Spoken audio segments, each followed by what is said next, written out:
Halo, selamat pagi anak-anak. Selamat bertemu kembali dengan Pak Bambang. Pagi ini saya menemui kamu, tapi dengan video. Hari ini kita akan belajar mengenai perkembangbiakan. Perkembangbiakan tapi pada tumbuhan dulu, ya. Perkembangbiakan itu ada dua macam, yaitu generatif dan vegetatif.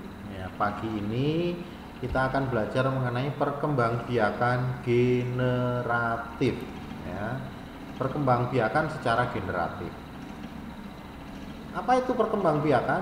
Perkembangbiakan berkembang itu menjadi banyak. Alatannya apa untuk menjadi banyak? Ya, adalah bunga. Kalau pada tumbuhan, bunga menghasilkan buah, biji dan sebagainya. Itu adalah satu adalah bunga.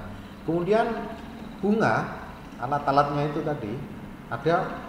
Itu kelopak bunga, mahkota bunga, benang sari dan putik. Itu kan bagian-bagian bunga. Kelas 4 masih ingat ya kan? Benang sari itu adalah alat kelamin jantan, sedang putik merupakan alat kelamin betina. Ya, nanti gambarnya saya lihat benang sari dan putik. Di dalam benang sari terdapat serbuk sari. Ya, serbuk sari itu yang merupakan sel kelamin jantannya, ya. Tapi tidak semua bunga itu mempunyai. Ada yang cuma mempunyai benang sari tapi nggak punya putik. Ada yang punya putik tapi nggak punya benang sari. Itu bunga tidak sempurna. Nah, yang lengkap itu disebut bunga sempurna. Ya. Jadi bunga sempurna itu bunga yang mempunyai putik dan benang sari. Kita lanjut sekarang. Perkembangbiakan secara generatif itu disebut perkembangbiakan secara kawin. Pada tumbuhan dimulai dengan apa? Penyerbukan. Penyerbukan, macam-macam penyerbukan. Kita pelajari, yang punya buku boleh dibuka halaman 9. Yang tidak ada tambahin catatan ya. Yang pertama adalah kleistogami. Kalau dalam bukumu nggak ada. Kenapa ini saya tambahkan? Karena itu pernah keluar di ujian. Kleistogami yaitu penyerbukan oleh tumbuhan itu sendiri tanpa perantara. Ya. Jadi bunga serbuk sari jatuh ke putik dengan sendirinya tanpa melalui perantara. Yang kedua adalah anemogami, penyerbukan dengan bantuan angin. Ya. Kemudian yang ketiga yediogami. Ya. Yediogami itu adalah penyerbukan dengan bantuan hewan, itu yediogami. Yang keempat yaitu hidrogami, yaitu penyerbukan dibantu oleh air. Entah air disiram dari petani atau hujan, tapi rata-rata air hujan ya.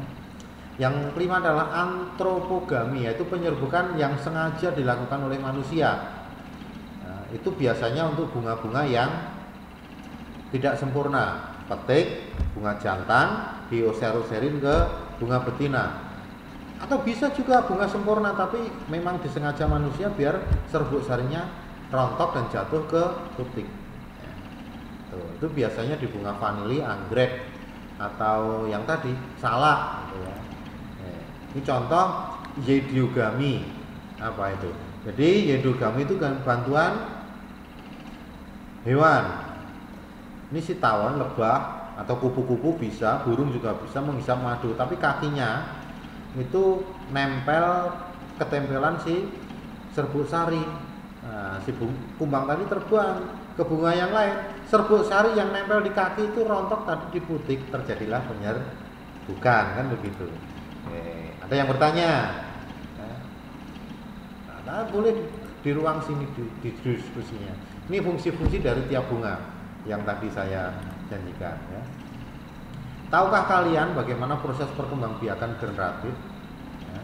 Apakah manfaat perkembangnya? Nah, itu akan dipelajari di sini ya. Itu contoh nih, mahkota bunga, kepala putik. Nah, ini adalah benang sari kemudian yang di atasnya itu adalah kepala sari. Kemudian ini adalah tangkai putik dan di atas adalah kepala putik. Tadi ini bakal biji ada di paling bawah situ. Kalau terjadi penyerbukan, maka terjadi penyerbukan bakal biji nanti akan menjadi buah. ya, dilindungi oleh buah tadi tambah besar ya kan. Itu namanya perkembangbiakan. Oke. Ada yang bertanya? Nah, berdasarkan asalnya penyerbukan dibedakan menjadi 4 jenis ya. Yang pertama adalah penyerbukan sendiri.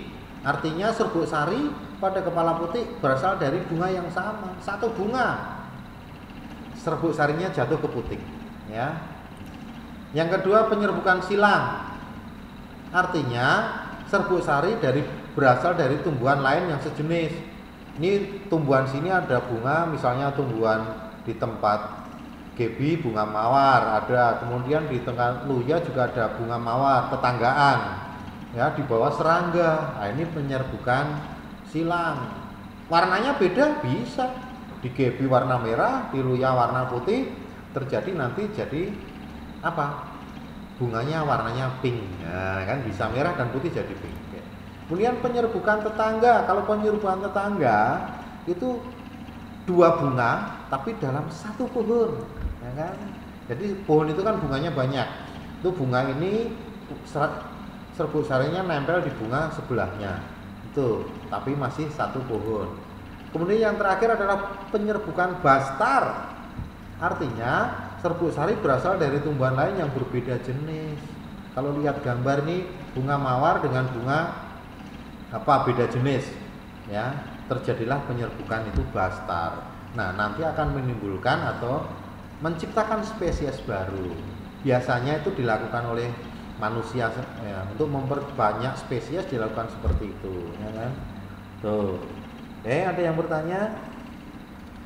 Jadi itu materi hari ini kita belajar mengenai perkembangbiakan secara generatif ya. Oke, saya kira hanya itu. Sampai ketemu di video berikutnya. Terima kasih.